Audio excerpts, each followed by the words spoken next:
This is the BBC News with Fiona MacDonald. France's President Emmanuel Macron says he'll enact controversial changes to the country's pension system within the next 2 days. The reforms, which raise the minimum retirement age to 64, cleared their final legal hurdle when the Constitutional Council, France's highest legal authority, ruled in their favour. But it's further angered opponents who have promised more demonstrations in cities across the country. Our correspondent in Paris, David Chazan, says the court ruling may yet play into the opposition's hands. This does mean a huge sigh of relief for President Macron. If the council had ruled against his flagship reform, it would have provoked a major political crisis. But now no appeal is possible, and the council's also ruling out a referendum on the issue. But the anger on the streets isn't going to go away, and potentially this stands to benefit the far-right leader, Marine Le Pen, at the next presidential election in 4 years. A 21-year-old US National Guardsman has appeared in court in Boston, accused of leaking highly sensitive military intelligence.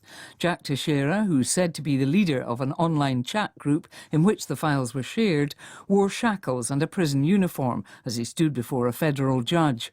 Our correspondent Barbara Plett-Usher heard the details of the charges.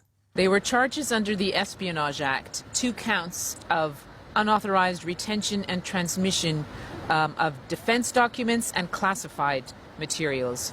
And if he's convicted on both counts, he could face up to 15 years in prison. He did not enter a plea, so we'll see where that goes, but he will be returning next week on Wednesday for the detention hearing. The US Supreme Court has temporarily blocked a ruling that limited access to an abortion pill. The pause gives judges more time to review a case brought by anti-abortion activists, which raised concerns about mifepristone's safety. Morgan Hopkins is from a group of activists opposed to the ruling to restrict the pill's use.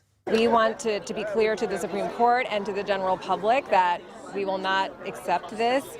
You cannot undo 100 studies that show that mifepristone is safe and effective, and the majority of the public supports medication abortion especially, but abortion rights and access writ large.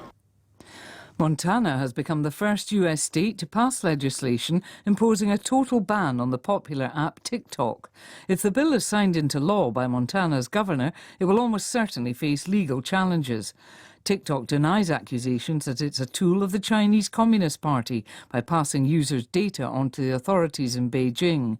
The company has described the proposed ban as egregious government overreach. World News from the BBC.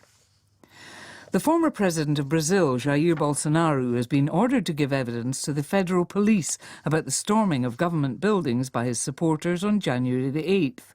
He has 10 days to comply with the demand. Mr. Bolsonaro flew to Florida in the United States in December, 2 days before he was due to hand over office to President Lula.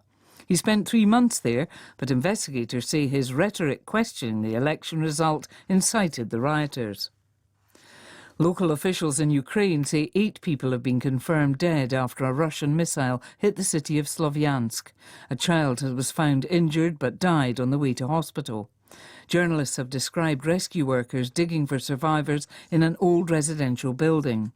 Slovyansk is close to Russian-occupied territory, and capturing the city has been a key objective of Moscow's forces since they invaded. Security forces in Lebanon say they've seized an estimated 10 million Captagon pills. The tablets, which contain amphetamines, were on their way to Saudi Arabia from Syria, where they're produced in large quantities. 4 people have been arrested in the Al-Quba area of northern Lebanon.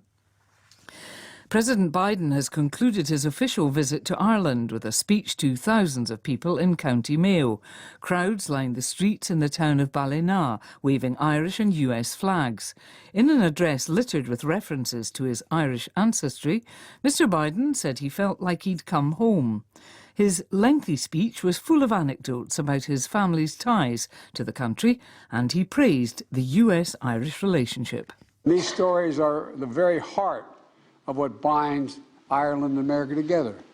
They speak to a history defined by our dreams.